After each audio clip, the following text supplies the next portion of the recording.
Boker Tov, aujourd'hui 3 Tevet, 11 décembre. D'abord on commence par une halakha.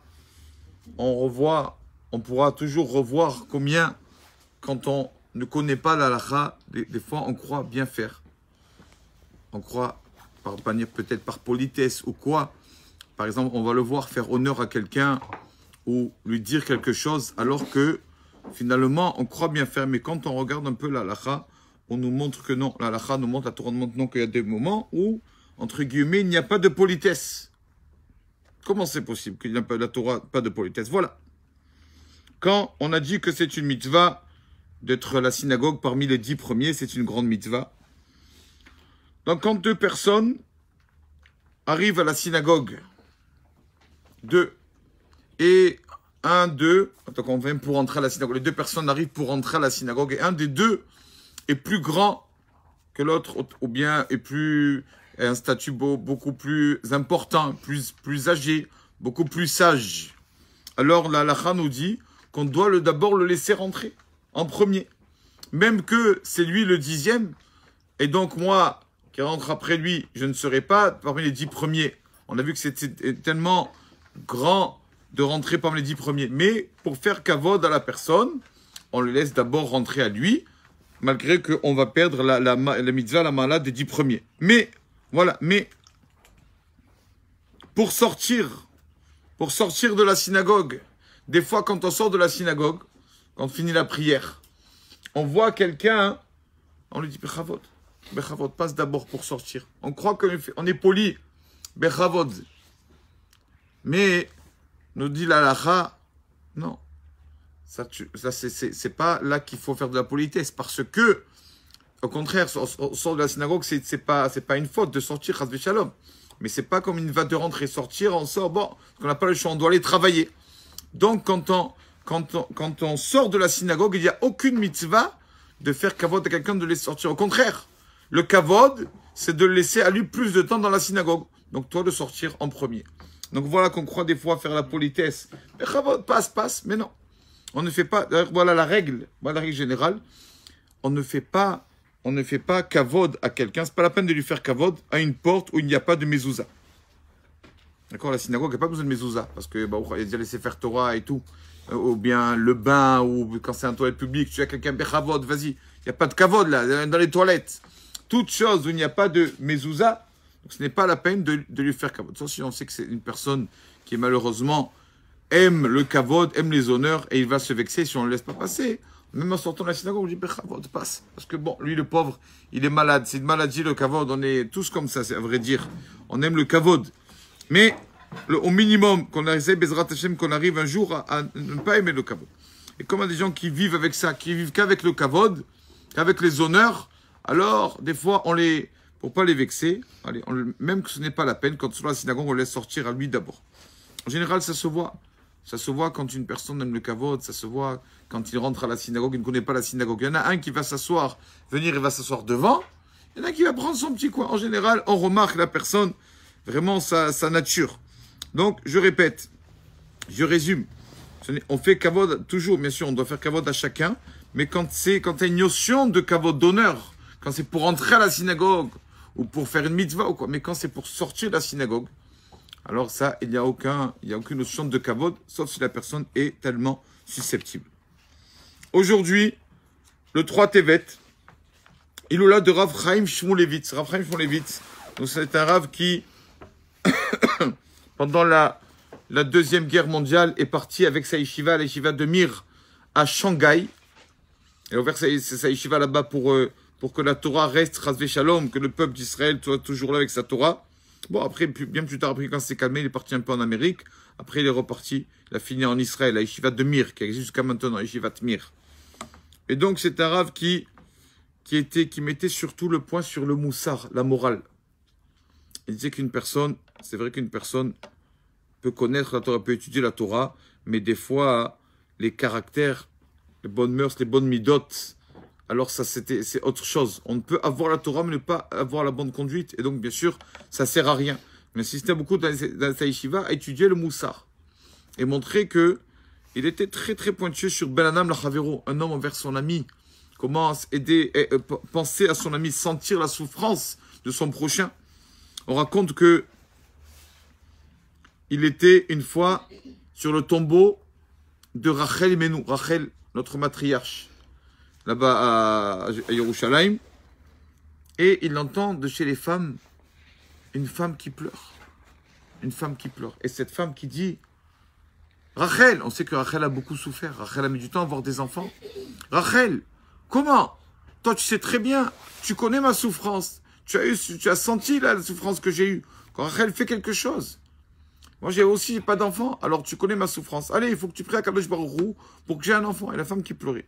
Et Rabbi Chaim Shmulevitz, quand il a entendu ça, il a dit, c'est sûr qu'avec cette prière, cette femme va avoir un enfant. Il lui a demandé d'être le sandak. J'aurai un enfant et j'aimerais être le sandak, tellement que cette prière sortait du cœur. Parce qu'on sait que ton Rachel a souffert. Notre mère Rachel a beaucoup souffert. Donc, comme elle a souffert, alors elle a un peu plus de mérite devant le trône céleste de Makadosh Baruch Hu. Et il disait toujours, quand il allait au tombeau de Rachel Imenu, Rabbi Chaim Shmulevitz, il disait, on a un verset, on le dit tous les matins. On peut même le dire après la tfila. Minei koler mi bechi.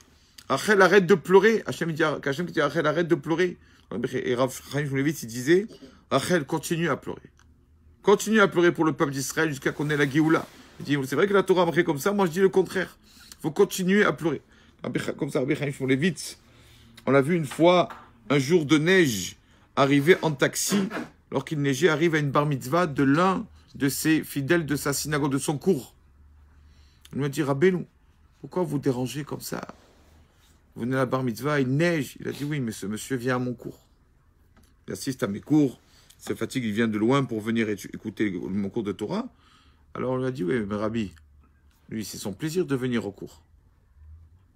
Donc il n'y a aucune reconnaissance là, parce que lui, il est content, le monsieur, de venir.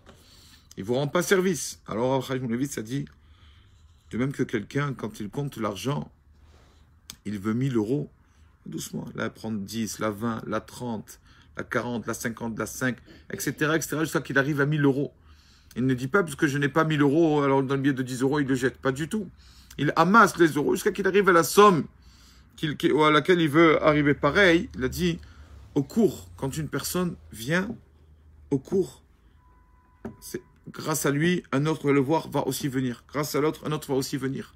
Quand quelqu'un vient au cours de Torah, où il fait une mitzvah, non seulement que lui-même se fait du bien quand il écoute des paroles de Torah, mais aussi il fait du bien aux autres, parce qu'il entraîne les autres à venir aussi. Il a dit, ce monsieur, donc je lui dois beaucoup. Grâce à lui, il y a beaucoup de monde au cours. Et donc, chacun est important, chacun compte dans la somme, chacun compte dans le calme, dans le tibour, dans la communauté. Donc c'est pour ça que je suis venu remercier ce monsieur, donc la bar mitzvah de son fils. Il nous a fini avec un enseignement qu'il a écrit à Chaim Shmulevitz, quelque chose de très fort. Sur la Gemara de Ketuvot, page 62. La Gemara raconte avec un Rav Rechumaï. Rav Rechumaï. Avant, c'était fréquent, d'accord, que le mari aille étudier pendant longtemps, quelques mois. Et la femme s'occupait de ses enfants. Elle voulait que son mari aille étudier, comme ça il revient et c'est un homme à la maison. C'est pas quand on a l'étude, alors peut-être ça nous aide un peu à mieux se conduire à la maison. Et donc la Rav Rechumaï qui dit à sa femme, donc je m'en vais, je reviens dans 2-3 mois. Bon. Et 2-3 mois après, elle attend et il ne vient pas. Il ne vient pas. Et donc un matin, elle se met à pleurer. Et on raconte que quand il est revenu, la Gemara raconte qu'il est revenu, et donc il était en dessous d'un toit, et donc le toit est tombé, et il est mort comme ça, Rav Rechumaï. Pourquoi? La Gemara dit parce qu'il a fait pleurer sa femme. Il a fait verser une larme. Une ou plus une larme, je ne sais pas, à sa femme, comme il a fait pleurer.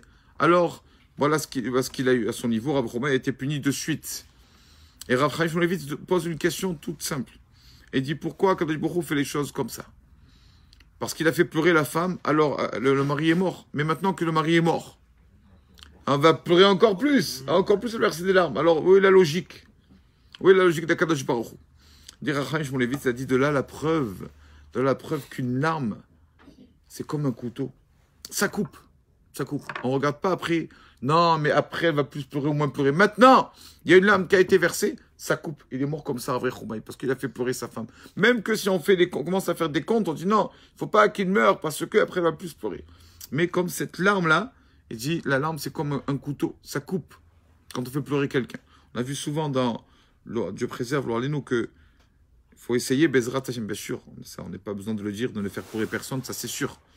Mais surtout, si Chazvé Shalom, dans le passé, on a fait pleurer quelqu'un ou quoi, essayez de finir avec lui dans la paix. Demander pardon ou quoi, qu'il nous pardonne ses larmes qu'il a versées. Qu'on ait raison ou qu'on n'ait pas raison, c'est sûr, toujours on croit qu'on a raison de toute façon. Chacun des deux, il croit qu'il a raison. Mais bon, même si on croit qu'on a raison, c'est parce que ça empêche. Des fois, ça empêche le zivouk, des fois, ça empêche les enfants, la parnasse, il y a beaucoup de choses que, ça, à cause de ces larmes qu'une personne a versées à cause de nous, ça peut arriver. On a dit une parole de travers. Quand on était énervé, malheureusement, on a dit un peu ce qu'on pensait.